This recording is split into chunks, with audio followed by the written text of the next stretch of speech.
Iya, jadi sebelumnya kan karena lembaga budaya saya bersama kawan-kawan yang namanya Titi Mangsa pernah bikin program namanya Lestari Tradisi. Jadi kita mengangkat tari-tarian di daerah-daerah yang kita bisa melihat seberapa dekat dengan tradisinya. Salah satunya adalah di Sukabumi gitu. Nah, saya sama Ariel pernah menari di sana, nari tarian Jaipong waktu zaman saya kecil, judulnya Adu Manis. Nah, pas kebetulan ketika ada Osaka Expo World, nah akan ada openingnya. Saya diminta untuk membuat sesuatu di sana, si Titi Mangsa ini, lembaga budaya ini. Nah, kebetulan kita pengen mengawinkan adanya silat yang dimainkan oleh Iko Uwais dan tim. Tapi karena kita membutuhkan durasi agak panjang, nah dikawinkanlah sama Jaipong. Kebenaran karena saya sama Ariel pernah nari di program Lestari Tradisi, jadi dijahitlah begitu. Sebetulnya saya sama Ariel itu lebih ke untuk si Arya, lebih ke untuk mengkampanyekan bahwa siapapun bisa menari. Tarian tradisional kita tuh indah luar biasa. Gerakan itu bagian dari kata-kata gitu ya, yang tidak terucapkan, yang disampaikan oleh leluhur kita. Nah, setelah itu baru deh saya mengirim penari-penari profesional kebanggaan dari Indonesia. Setelah itu ada beberapa penari yang juara-juara ya dari SMK-nya, ada yang dari Bandung, ada yang dari Sukabumi, dan juga pemain silat yang dari Garut gantian pergi ke sana gitu. Tapi untuk pembukanya adalah aku sama Ariel. Kita bukan penari profesional, tapi kita pengen ngasih semangat gitu dan ingin kayak mengajak siapapun gitu untuk dekat dengan tradisi, salah satunya dengan tarian.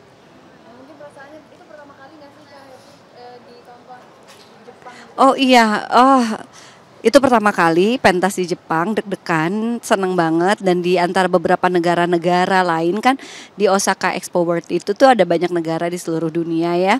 Mereka juga melakukan pembukaan. Nah, opening kita salah satu yang paling rame dibanding dengan negara-negara lain. Senang sekali, rame sekali, antusiasnya luar biasa.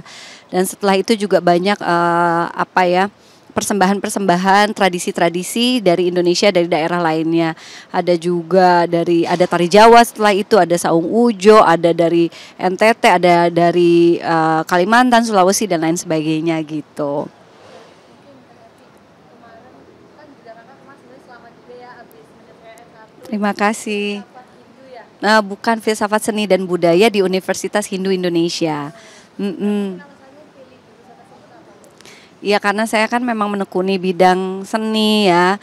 Dulu sekolah saya, kuliah saya sempat ngambilnya ekonomi gitu. Jadi ya udah, ekonomi juga sangat penting. Tapi selama lebih berbelas tahun ini saya bergelut menjadi produser seni pertunjukan. Nah, rasanya penting juga untuk saya belajar filsafat seni dan budaya. Jadi saya sekolah lagi bukan untuk mencari gelarnya juga ya, tapi lebih untuk apa, memvalidasi apa ya, praktek-praktek seni yang sudah saya lakukan sama teman-teman, dan saya seneng banget bisa sekolah lagi, dapat kesempatan untuk belajar lagi gitu, dapat teman-teman banyak yang baru, dosen-dosen yang luar biasa bagus-bagus yang menginspirasi saya gitu.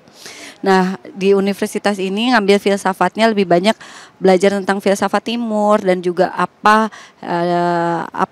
dampaknya untuk Indonesia gitu. Kurang lebih, jadi saya senang banget bisa belajar di sana. Mungkin ada tantangannya nggak sih Kak? Soalnya kan mungkin di usia yang semakin dewasa, Mateng ya. matang gitu ya. Mhm. Tapi memutuskan untuk kuliah lagi S1 bersama teman-teman mungkin yang nggak seumuran juga gitu Hmm, mungkin. kebanyakan sih juga udah pada dewasa ya. Maksudnya udah ada juga beberapa seumuran saya gitu. Untungnya gitu, karena di kampus ini bisa setengah-setengah, bisa offline dan online gitu. Tapi emang benar sih banyak juga yang masih adik-adik kecil gitu. Jadi saya juga terinspirasi oleh semangatnya. Yang pasti yang berat itu ada tantangan mengatur waktu, karena saya juga seorang ibu, seorang istri, seorang pekerja, harus membagi waktunya yang luar biasa tricky ya. Tapi saya juga senang memotivasi anak saya juga gitu, bahwa kita belajar tidak kenal usia, bisa sampai kapanpun, bahkan kita bisa mempelajari hal-hal baru yang mungkin dulunya tidak kita pikirkan sama sekali, kalau itu menarik buat kita, buat hidup kita, biar hidup lebih bermakna, ada semangat gitu. Salah satunya sekolah ternyata membuat saya punya perasaan seperti itu. Tapi Kak Happy, netizen ini kan biasa ya selalu nyinyir gitu. Tadi juga Kakak sempat spill kalau misalnya itu memang pure untuk mencari ilmunya. Tapi netizen di luar sana tuh katanya pada nyinyir, katanya apa ngejar title doang gitu. Oh, Menurut iya. Kak Happy itu seperti apa? Nggak apa-apa sih, memang mungkin ada orang yang bersekolah untuk membutuhkan titel, mungkin misalnya untuk pekerjaannya untuk bisa naik jabatan. Kalau saya kan posisinya adalah tidak perlu mendapatkan jabatan itu karena saya sudah punya jabatan sendiri gitu. Jadi memang saya sekolah murni untuk mendapatkan ilmu pengetahuannya. Jadi makanya mau susah payah untuk ngambil S1 lagi gitu karena memang suka ilmunya gitu.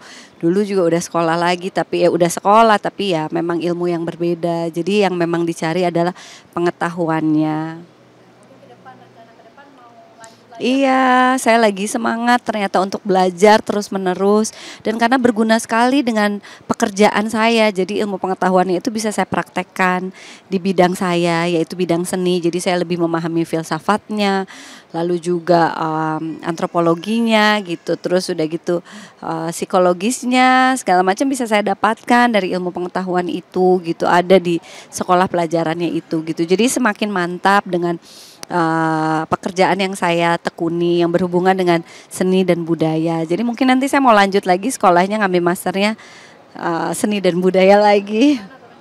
Mungkin di universitas yang sama karena saya suka guru-gurunya, dosen-dosennya gitu dan karena banyak kan juga mempelajari seni-seni yang berhubungan dengan Nusantara gitu. Rencananya mau tahun ini juga atau Tahun ini gas langsung mumpung semangat. Jadi saya merasakan oh iya ya kadang-kadang kita suka merasa ada mungkin usia saya kan 40-an orang suka bilang middle life crisis. Mungkin alhamdulillah saya belum memiliki rasa-rasa itu karena mungkin sekolah ada salah satu hal yang paling menyenangkan untuk kita mengisi hidup gitu. Jadi kita ngerasa, oh dunia ini sangat menarik, banyak hal yang kita tidak ketahui dan harus kita ketahui gitu. dari keluarga sendiri mungkin support seperti apa? Dari suami support, dia tentu mendukung gitu ya, anak-anak juga, tim kerja saya kan ada usaha perhiasan ya di Tulola itu, partner-partner kerja saya juga mendukung. Jadi ya ada kalanya memang ketika saya harus bertugas kerja tapi saya harus permisi dulu untuk nyalain Zoom untuk online, untuk ujian atau untuk kuliah gitu.